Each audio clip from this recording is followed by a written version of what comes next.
আসলে যে কথাটা না বললেই না সেটা হচ্ছে আপনারা একটু আপনাদের বারবার বলতেছি আমার চ্যানেলের সাথে থাকুন। ইনশাআল্লাহ আমার চ্যানেলের সাথে থাকলে আপনাদের চাকরির প্রিপারেশনের নিয়ে আমি আশা করি মানে অনেক চিন্তিত হতে হবে না। আপনার বাংলা, আপনার ইংরেজি, আপনার সাধারণ জ্ঞান, সাধারণ বিজ্ঞান মানে গণিতটা হয়তো দেওয়া হবে না, একদম বিস্তারিতভাবে ভিডিও পাবেন, মানে আপনার কোনো টেনশন নাই। আমার চ্যানেলের সাথে থাকলে ইনশাল্লাহ আপনি 90%-এর উপরে কমন পাবেন। আমি আপনাকে কথা দিচ্ছি ইনশাল্লাহ আপনি সাধারণ জ্ঞান এবং বিশেষ করে ইংরেজি, বাংলা ব্যাকরণ, এই কারক, সমাস, সন্ধি, ধ্বনি, বর্ণ আমি অধ্যায়ভিত্তিক সব থেকে সহজভাবে আমি চেষ্টা করব ক্লাসগুলো উপস্থাপন করার জন্য বিস্তারিতভাবে, এবং সেগুলোর মডেল টেস্ট থাকবে, এগুলো থাকবে। তো আপনি আমার চ্যানেলের সাথে থাকেন, এই তো আর কিছু বলার নাই। তো দেখেন আমি এই বলে আমি এখন ভিডিও শুরু করতেছি। আসসালামু আলাইকুম। আসসালামু আলাইকুম আমার ডিয়ার ভিউয়ার্স, আশা করি সবাই আলহামদুলিল্লাহ আল্লাহর দয়া ভালোবাসাতে ভালো আছেন। তো আজকে আমি আপনাদের নিবন্ধন পরীক্ষায় যে প্যাটার্নের প্রশ্ন আসবে আমি সেই প্যাটার্ন নিয়ে প্রশ্ন নিয়ে কথা বলতেছি। সেম এরকম একটা প্রশ্ন আপনারা পাইবেন। আর আমার কথাটাকে শুনেন ভাই, একটু পরে টানাটানি করেন। প্রথম কথা হচ্ছে যে আপনারা জানেন যে আপনাদের এটা হচ্ছে আমি একটা কলেজ পর্যায়ের প্রশ্ন নিয়ে আমি আপনাদের দেখাচ্ছি কীরকম মার্ক ডিস্ট্রিবিউট থাকবে, কিভাবে থাকবে।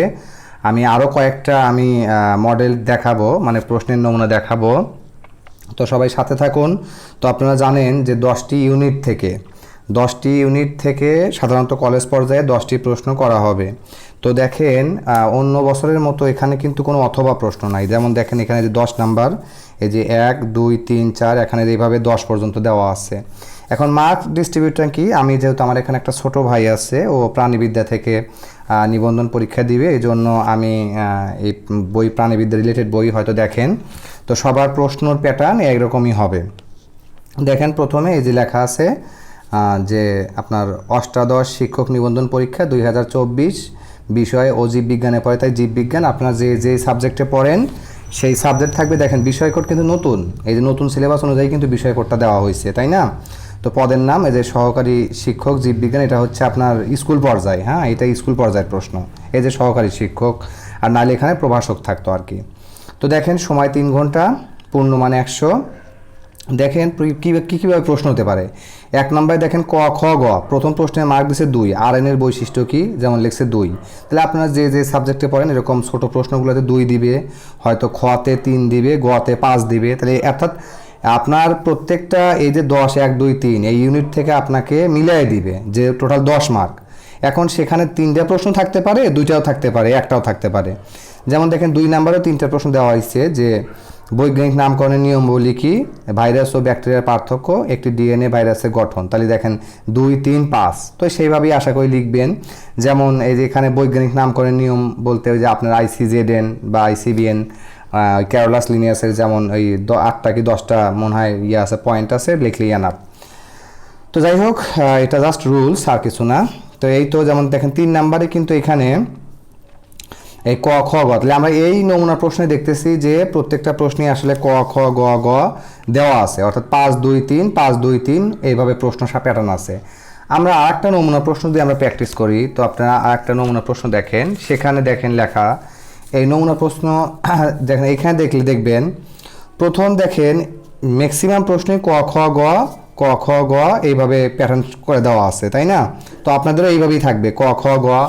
আবার কিভাবে থাকতে পারে দেখেন, আপনার এইভাবেও থাকতে পারে যে যেমন দেখেন এই প্রশ্নটাতে আপনারা দেখেন যে এই যে দেখেন এই যে আপনার নমুনা প্রশ্ন 3 আশা করি দেখতে পারতেছেন।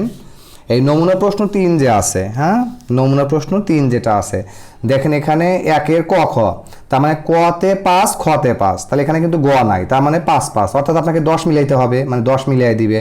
আবার 2 নম্বরে দেখেন ক খ দিছে 5 5, এরকম 3 নম্বরে ক খ, অর্থাৎ আপনাকে যে কোনোভাবে প্রশ্ন করতে পারে। অর্থাৎ আপনার টোটাল এরকম 1 2 3 10টা থাকবে সিরিয়াল, মানে 10টা ইউনিট থেকে টোটাল প্রত্যেকটা প্রশ্নের 10 মার্ক, সেটা ভাগ করে থাকতে পারে আপনার ধরেন যে একটা প্রশ্নে এরকম যে 1 2 হয়তো দিলাম, হয়তো একটা 3, এমনকি সাধারণত 3টা ভি থাকে না। তো এরকম যদি থাকে তাহলে কি হবে, 10 প্রতিতে 1 2 যদি দেয় তাহলে কত বাসে 3 7, আর একটা প্রশ্নের মার্ক 7। হয়তো একটা বলতে কি বোঝায়, একটা সংজ্ঞা, একটু বড় আর একটু বড় প্রশ্ন, এভাবে থাকবে, এই প্যাটার্নে থাকতে পারে, ঠিক আছে? অথবা আপনার এইভাবেও থাকতে পারে যে একটা প্রশ্নের হচ্ছে ধরলাম একের একটা প্রশ্নে হয়তো 5 নাম্বার থাকবে, পরে একটা প্রশ্নে 5 থাকবে, তাহলে 5 আর 5 10 মিলে গেল, ঠিক আছে। অথবা একটা প্রশ্নের মার্ক, অথবা দেখবেন 2 নাম্বারে হয়তো একটা প্রশ্নের মার্ক আছে 3 আর একটা আছে 7, তাহলে এখানেও দেখেন 10 মিলে গেল, 10 মিললো না। আবার দেখেন এরকমও হতে পারে যে ধরেন 3 নাম্বার প্রশ্নে যা দেখতেছেন যে আপনার একটাতে আছে 2, একটাতে আছে 4, হ্যাঁ, তাহলে 4 2 6, আবার একটাতে 4, এরকমভাবেও থাকতে পারে, অর্থাৎ আপনাকে 10 মিলিয়ে দিবে, এটা আপনাকে মাথায় রাখতে হবে। তো এই ছিল হচ্ছে নমুনা প্রশ্ন, আশা করি বুঝতে পারছেন। এই আবার একটু দেখে নেন, এই যে এটা হচ্ছে নমুনা প্রশ্নগুলা। তো আমি নমুনা প্রশ্নগুলো এরকম থাকে যে প্রশ্নের নম্বর ডিস্ট্রিবিউশনগুলো আশা করি বুঝতে পারছেন। তো সবাই ভালো থাকেন, আসসালামু আলাইকুম ওয়া রাহমাতুল্লাহি ওয়া বারাকাতুহু।